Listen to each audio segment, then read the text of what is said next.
Aménagement du calendrier électoral du bureau définitif du Sénat congolais. Relancement du processus d'indemnisation des victimes de la guerre des 6 jours par le ministre de la Justice, Constant Moutamba.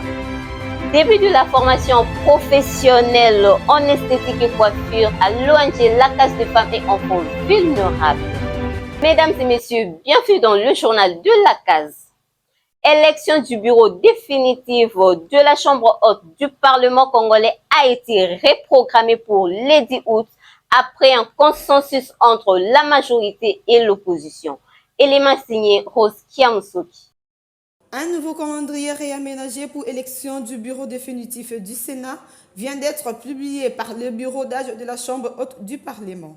La publication de ce nouveau calendrier fait suite à la réunion relative à l'harmonisation pour la répartition de postes au bureau définitif du Sénat entre la majorité et l'opposition, tenue dans la salle Kiv du Palais du Peuple ce samedi 3 août 2024.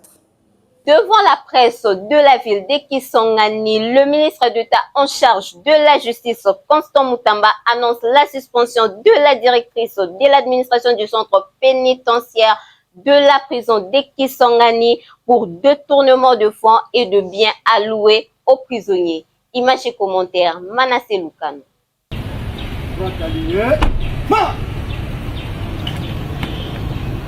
Son Excellence sont rangés pour vous rendre l'honneur à l'occasion de votre visite. Bravo!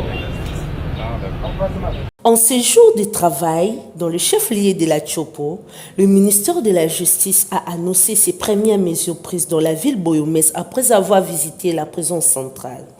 Insatisfait des conditions inhumaines dans lesquelles se trouvent les prisonniers de Kisangani et des détournements des autorités de la prison, Constant Moutamba a révoqué la directrice de cette administration. Comme à Kinshasa, le ministre de la Justice a annoncé le désengorgement de prisons dans cette entité provinciale et la construction prochaine de nouvelles prisons correspondant aux standards internationaux. Face aux arrestations arbitraires et des règlements de compte présentés par les prisonniers, le ministre de la Justice renseigne qu'il privilégie les amendes en lieu et place des emprisonnements. Il sied de souligner que Constant Moutamba a mis sur pied une commission ADHOC pour traiter les dossiers des prisonniers détenus illégalement.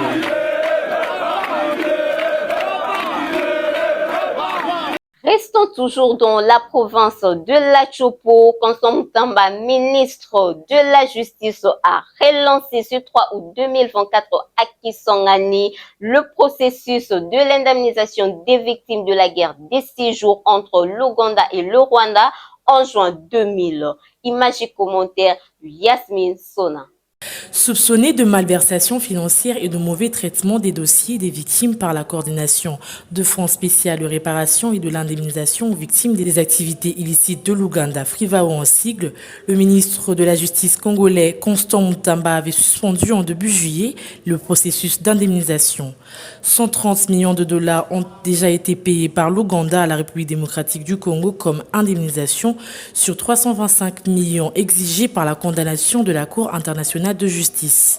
La commission de crise constituée par le ministre de la Justice a présenté le samedi 3 août à la banque qui garde ses fonds un premier groupe des victimes des affrontements entre l'Ouganda et le Rwanda dans le chef-lieu de la province de la Tchopo au nord-est de la République démocratique du Congo.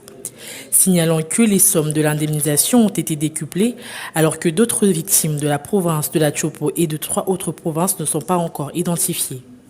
Rendons-nous dans la province d'Elituri. Le FARDC annonce les opérations de traque et de destruction des milices au Zaïre. D'après le lieutenant Jules Ngongo, porte-parole de l'armée en Ituri, ces inciviques attaquent la population iturienne. Affermi Vita signe ce reportage. Le porte-parole de l'armée en Ituri a déclaré que l'armée comptait poursuivre les opérations de traque pour détruire la milice Zaïre. Le lieutenant Jules Ngongo a dit, je cite, « Nous allons les détruire dans leurs aventures avec le M23, ça ne se passera pas ici en Ituri. » Le lieutenant Jules Ngongo affirme que la nouvelle dangereuse milice Zaïre opérant en Ituri est sans nul doute le nouvel allié de la rébellion rwandaise du M23.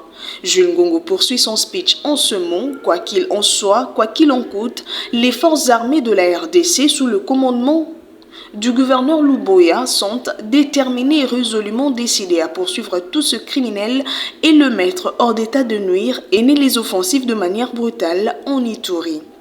D'après lui, les actes criminels posés par les miliciens violent les actes d'engagement des cessations des hostilités signés devant l'ancien vice-premier ministre à la Défense nationale, Jean-Pierre Bemba Gombo. Malheureusement, ces miliciens utilisent même les déplacés de guerre pour barrer des routes. Aux forces de l'ordre, souligne Jules Ngongo. Autrefois appelé groupe d'autodéfense, la milice Zahir viole aujourd'hui ses propres engagements au profit vraisemblablement des terroristes M23, un mouvement terroriste. D'après les sources sécuritaires, cette milice veut s'aimer le chaos en Ituri. Elle monte des stratégies pour opérer les pillages à grande échelle, comme ce fut le cas dans les années 1990 à 2023.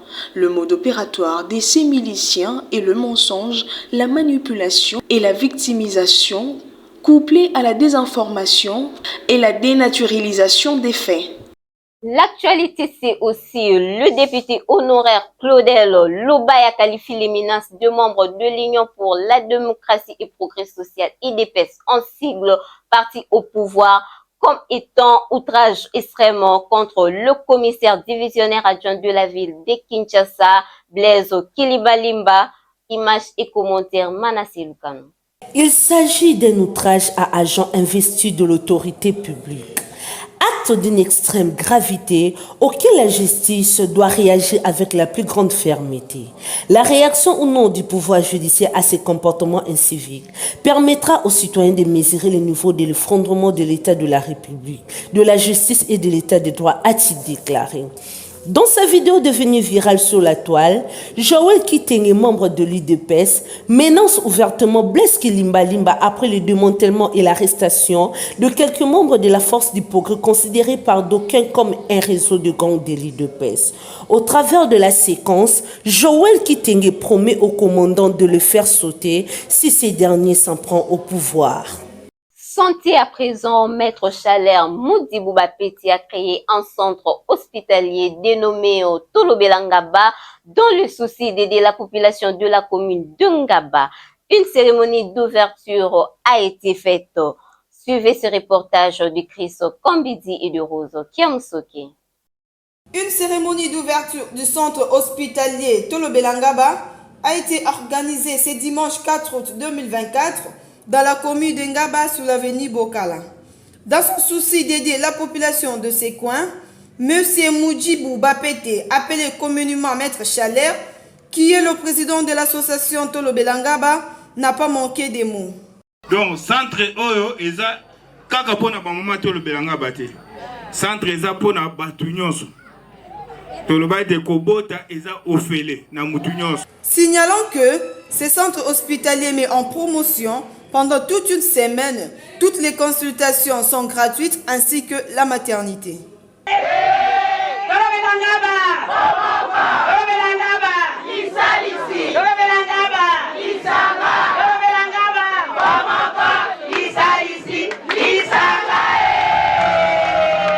Bouclons ce journal avec la page sportive.